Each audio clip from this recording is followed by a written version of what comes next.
Robert Louis Stevenson's Treasure Island, Part 1, Chapter 2. Black Dog Appears and Disappears.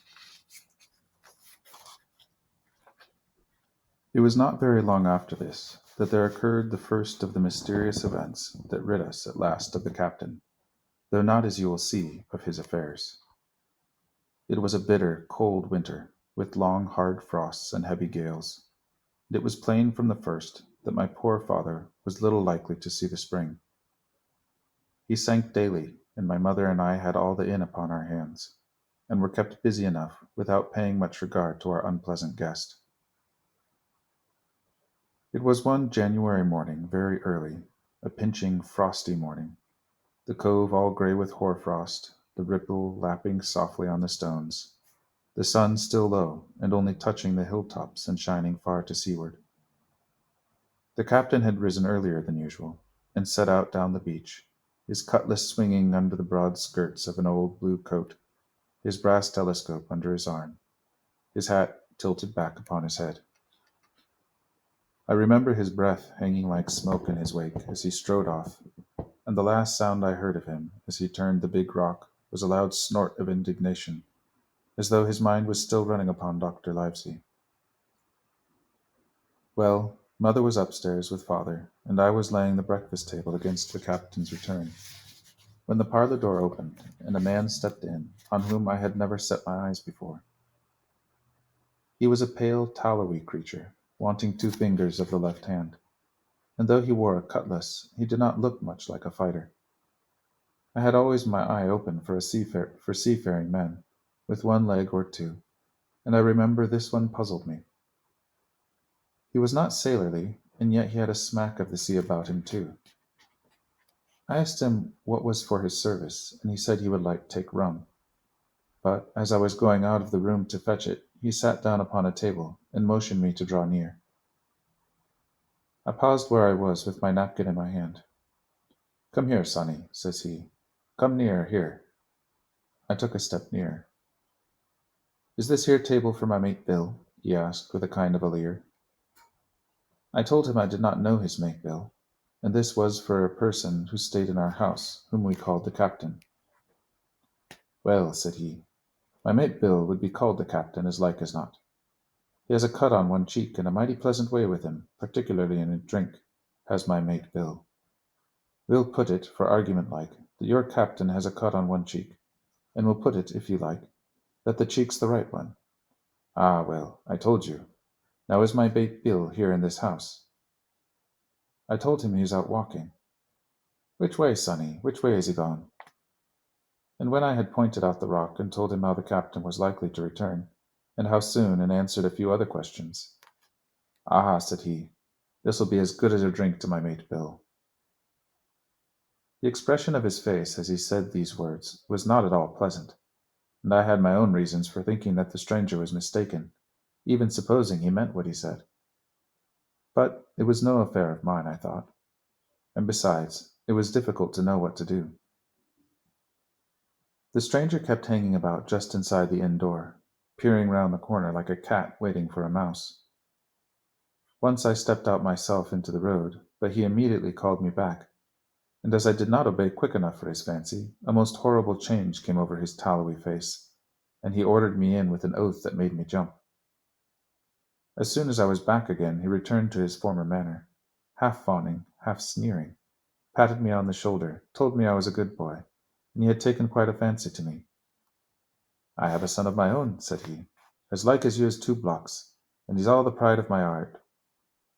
But the great thing for boys is discipline, sonny, discipline. Now if you had sailed along with Bill, you wouldn't have stood there to be spoke to twice, not you.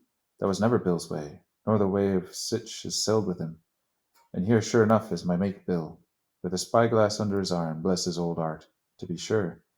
You and me'll just go back into the parlour, sonny, and get behind the door, and we'll give Bill a little surprise. Bless his art, I say again." So saying, the stranger backed along with me into the parlour, and put me behind him in the corner, so that we were both hidden by the open door. I was very uneasy and alarmed, as you may fancy. and it rather added to my fears to observe that the stranger was certainly frightened himself. He cleared the hilt of his cutlass and loosened the blade in its sheath, and all the time we were waiting there he kept swallowing as if he felt what we used to call a lump in the throat. At last, in strode the captain, slammed the door behind him, without looking to right or left, and marched straight across the room to where his breakfast awaited him. "Bill," said the stranger in a voice that I thought he had tried to make bold and big. The captain spun round on his heel in front of us. All the brown had gone out of his face, and even his nose was blue. He had the look of a man who sees a ghost, or an evil one, or something worse, if anything can be. And upon my word I felt sorry to see him, all in a moment, turned so old and sick. "Come, Bill, you know me. You know an old shipmate, Bill, surely," said the stranger. The captain made a sort of gasp. "Black Dog," he said. "And who else?" returned the other, getting more at his ease. "Black Dog as ever was, come for to see his old shipmate Billy, at the Admiral Benbow Inn. Ah, Bill, Bill, we have seen a sight of times us two since I lost them 2 talons," holding up his mutilated hand. "Now look here," said the captain. "You've run me down. Here I am. Well then, speak up. What is it?" "That's you, Bill," returned Black Dog. "You're in the right of it, Billy. I'll have a glass of rum from this dear child here as I've took such a liking to, and we'll sit down, if you please, and talk square, like old shipmates." When I returned with the rum, they were already seated on either side of the captain's breakfast table. Black Dog next to the door, and sitting sideways, so as to have one eye on his old shipmate, and one, as I thought, on his retreat. He bade me go and leave the door wide open. "None of your keyholes for me, sonny," he said, and I left them together and retired into the bar. For a long time, though I certainly did my best to listen, I could hear nothing but a low gabbling.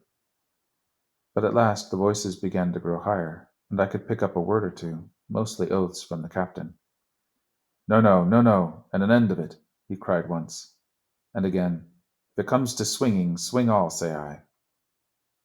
Then, all of a sudden, there was a tremendous explosion of oaths and other noises. The chair and the table went over in a lump, a clash of steel followed, and then a cry of pain, and the next instant I saw Black Dog in full flight, and the captain hotly pursuing, both with drawn cutlasses, and the former streaming blood from his left shoulder.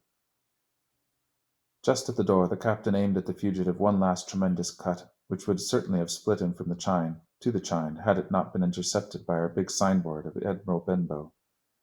You may see the notch on the lower side of the frame to this day. That blow was the last of the battle. Once out upon the road, Black Dog, in spite of his wound, showed a wonderful clean pair of heels and disappeared over the edge of the hill in half a minute. The captain, for his part, stood staring at the signboard like a bewildered man. Then he passed his hand over his eyes several times, and at last turned back into the house. "Jim," says he, "rum." And as he spoke, he reeled a little and caught himself with one hand against the wall. "Are you hurt?" I cried. "Rum," he repeated. "I must get away from here. Rum, rum." I ran to fetch it, but I was quite unsteadied by all that had fallen out, and I broke one glass and fouled the tap. And while I was still getting in my own way, I heard a loud fall in the parlor, and running in, beheld the captain lying full length upon the floor. At the same instant, my mother, alarmed by the cries and fighting, came running downstairs to help me. Between us, we raised his head. He was breathing very loud and hard, but his eyes were closed and his face a horrible color. "Dear, dearie me," cried my mother, "what a disgrace upon the house, and your poor father sick." In the meantime, we had no idea what to do to help the captain, nor any other thought, but that he had got his death hurt in the scuffle with the stranger.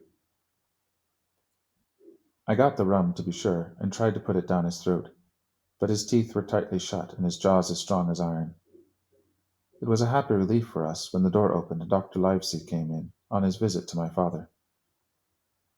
"Oh, doctor," we cried, "what shall we do? Where is he wounded?" "Wounded? A fiddlestick end," said the doctor. "No more wounded than you or I. The man has had a stroke, as I warned him. Now, Mrs. Hawkins, Just you run upstairs to your husband and tell him, if possible, nothing about it. For my part, I must do my best to save this fellow's trebly worthless life. And Jim here will get me a basin." When I got back with the basin, the doctor had already ripped up the captain's sleeve and exposed his great sinewy arm. He was tattooed in several places. "Here's luck, a fair wind, and Billy Bones his fancy," were very neatly and clearly executed on the forearm, and up near the shoulder there was a sketch of a gallows and a man hanging from it, done, as I thought, with great spirit. "Prophetic," said the doctor, touching this picture with his finger. "And now, Master Billy Bones, if that be your name, we'll have a look at the color of your blood." "Jim," he said, "are you afraid of blood?" "No, sir," said I. "Well then," he said, "you hold the basin." And with that he took out his lancet and opened a vein. A great deal of blood was taken before the captain opened his eyes, and looked mistily about him.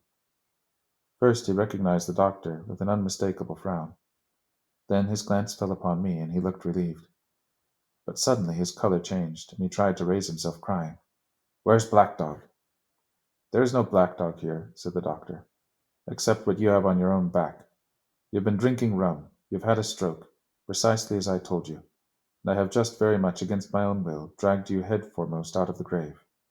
Now, Mr. Bones—" "That's not my name," he interrupted. "Much I care," returned the doctor. "It's the name of a buccaneer of my acquaintance, and I call you by it for the sake of shortness.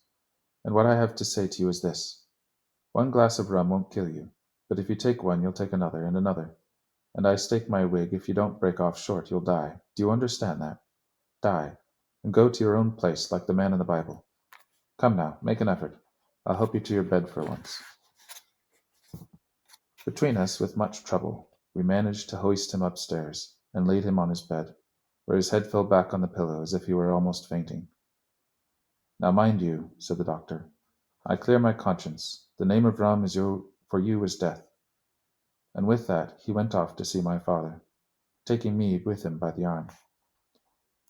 "This is nothing," he said, as soon as he had closed the door. "I have drawn blood enough to keep him quiet a while. He should lie for a week where he is. That is the best thing for him and you. But another stroke would settle him."